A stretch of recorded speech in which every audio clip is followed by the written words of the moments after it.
Assalamualaikum warahmatullahi wabarakatuh. Perkenalkan, nama saya Vina Fitrianingsih, NIM 2019-12-008 dari kelas 4D, mata kuliah Pengauditan 1.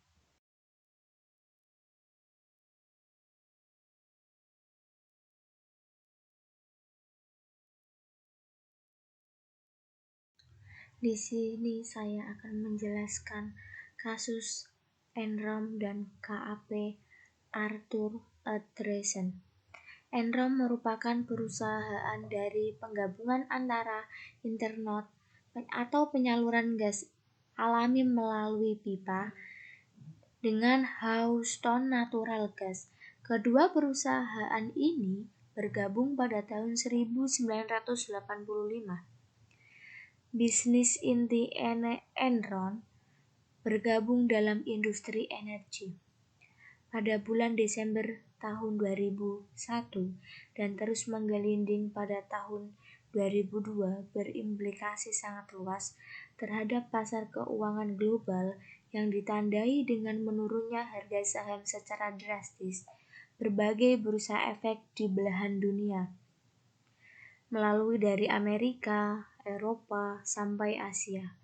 Enron adalah suatu perusahaan yang menduduki ranking 7 dari 500 perusahaan terkemuka di Amerika Serikat dan merupakan perusahaan energi terbesar. Jatuh bangkrut dengan meninggalkan hutang hampir 31,2 miliar. Di Amerika Serikat merupakan perusahaan energi terbesar, jatuh bangkrut dengan meninggalkan hutang hampir 31,2 miliar. Dalam kasus Enron, diketahui terjadinya perilaku moral hazard, di antaranya memanipulasi laporan keuangan dengan mencatat keuntungan 600 juta dolar, padahal perusahaan mengalami kerugian. Manipulasi keuntungan disebabkan keinginan perusahaan agar saham tetap diminati investor. Kasus memalukan ini konon ikut melibatkan orang dalam Gedung Putih, termasuk Wakil Presiden Amerika Serikat. Kronologis fakta, data, dan informasi dari berbagai sumber yang berkaitan dengan hancurnya perusahaan Enron. Pada tanggal 16 Oktober 2001, Enron menerbitkan laporan keuangan triwulan ketiga. Dalam laporan itu disebutkan Enron meningkat menjadi 393 dan naik 100 juta. Pembebanan biaya khusus 1 miliar yang menyebabkan hasil aktual periode menjadi rugi 644 juta. Tim report adalah sebagai menyelidik dari kasus Enron ternyata berasal dari transaksi oleh perusahaan yang didirikan Kavo Enron.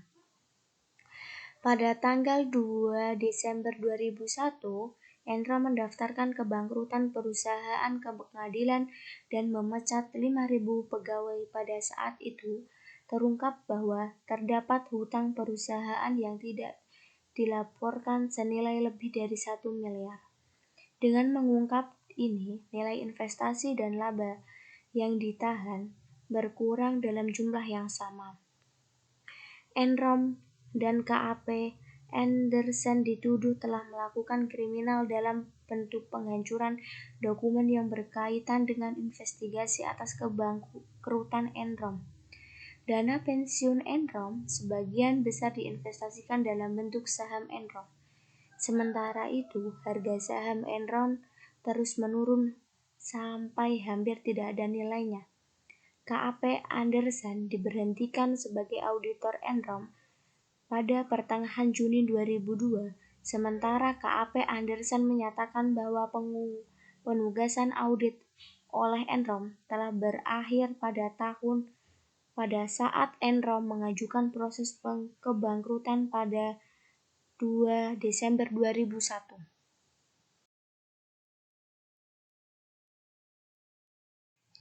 dan pada tanggal 2 Januari 2002 akan tetapi masih dipertahankan posisinya di Dewan Direktur Perusahaan. Pada tanggal 4 Februari, Mislay mengundurkan diri dari Dewan Direktur Perusahaan. Dan tanggal 2 Februari 2002, KAP Anderson menawarkan ganti rugi 750 juta US dollar untuk menyelesaikan berbagai gugatan hukum yang diajukan kepada KAP Anderson. Pemerintah Amerika melarang Enron dan KAP Anderson untuk melakukan kontrak kerja dengan lembaga pemerintahan di Amerika. Tanggal 14 Maret 2002, Departemen Kehakiman Amerika memvonis KAP Anderson bersalah atas tuduhan melakukan hambatan dalam proses peradilan karena telah menghancurkan dokumen-dokumen yang sedang diselidiki. KAP Anderson terus menerima konsekuensi negatif dari kasus Enron berupa kehilangan klien, pembolotan afiliasi yang bergabung dengan KAP yang lainnya, dan pengungkapan yang meningkatkan mengenai keterlibatan pegawai KAP Anderson dalam kasus Enron. Tanggal 22 Maret 2002, mantan Ketua Federal Reserve Paul Volcker yang direkrut untuk melakukan revisi terhadap praktek audit dan meningkatkan kembali citra KAP Anderson mengusulkan agar manajemen KAP Anderson yang ada diberhentikan dan membentuk suatu komite yang diketuai oleh Paul sendiri untuk menyusun manajemen baru. Pada tanggal 26 Maret 2002, CEO Anderson, Joseph Berindon, mengundurkan diri dari jabatannya. Tanggal 8 April 2002, seorang partner KAP Anderson, David Duncan, yang bertindak sebagai penanggung jawab audit Enron, mengaku bersalah atas tuduhan melakukan penghambatan proses peradilan dan setuju untuk menjadi saksi kunci di pengadilan bagi kasus KAP Anderson dan Enron. Tanggal 9 April 2002, Jeffrey McMahon mengumumkan mengundurkan diri sebagai Presiden dan Chief Operating Officer Enron yang berlaku efektif 1 Juni 2002. Tanggal 15 Juni 2002, juri federal di Houston menyatakan KAP Anderson bersalah telah melakukan hambatan terhadap proses peradilan. Cara mencegah kasus ini agar tidak terjadi manipulasi, kecurangan, atau korupsi. Menurut teori Fraud, ada 3 komponen yang menyebabkan orang melakukan kecurangan, manipulasi, korupsi, yaitu yang pertama, opportunity, yang kedua, pressure, dan rational tension. Ketiga tersebut kita dapat hindari melalui yang pertama, meningkatkan moral, akhlak, etika, perilaku, dan lain-lain. Karena kita meyakini bahwa tindakan yang bermoral akan memberikan implikasi terhadap kepercayaan publik. Dilihat dari agensi teori Andreessen sebagai KAP telah menciderai kepercayaan dari pihak stockholder atau prinsipal untuk memberikan suatu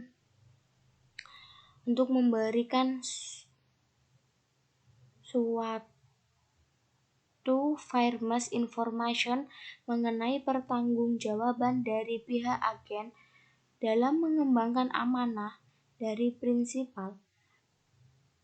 Pihak agen Dalam hal ini, manajemen Enron telah bertindak secara rasional untuk kepentingan dirinya, dengan melupakan norma dan etika bisnis yang sehat. Laba apa yang dituai oleh Enron atau KAP Andersen dari sebuah ketidakjujuran, kebohongan, atau dari praktik bisnis yang tidak sehat. Dan hutang sebuah kehancuran yang menyisikan penderitaan bagi banyak di samping proses peradilan dan penuntutan hukum.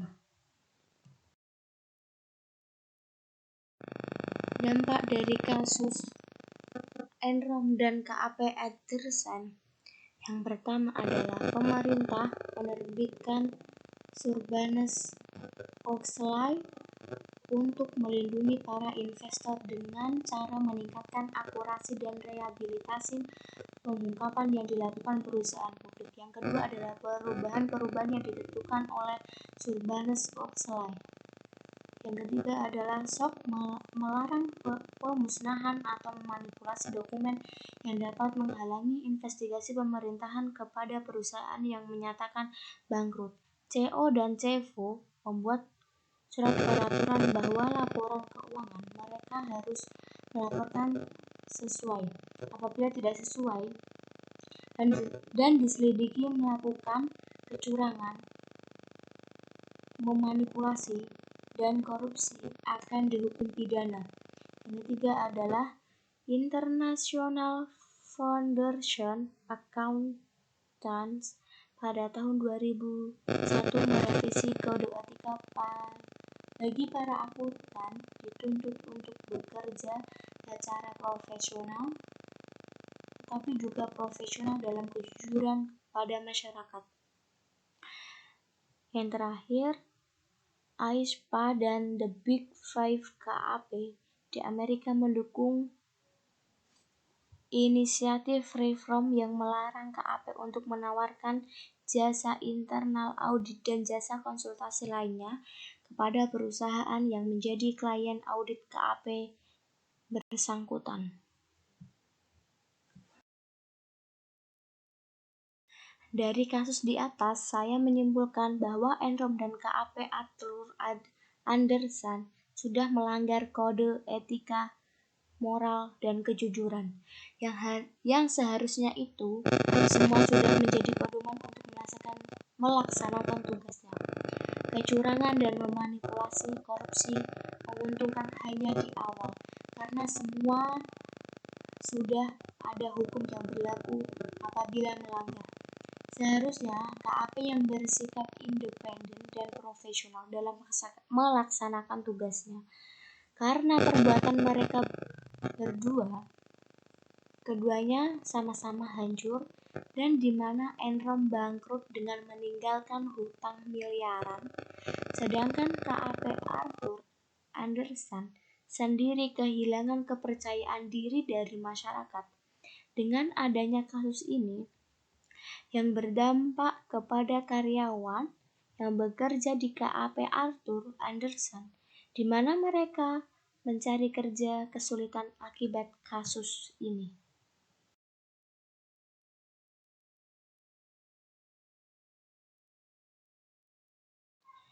Terima kasih. Cukup itu yang saya sampaikan. Apabila ada kesalahan kata atau belum sempurna yang saya buat, mohon maaf, dan saya menerima kritikan dan saran, dan saya akan memperbaiki untuk menjadi yang lebih baik. Terima kasih. Wassalamualaikum warahmatullahi wabarakatuh.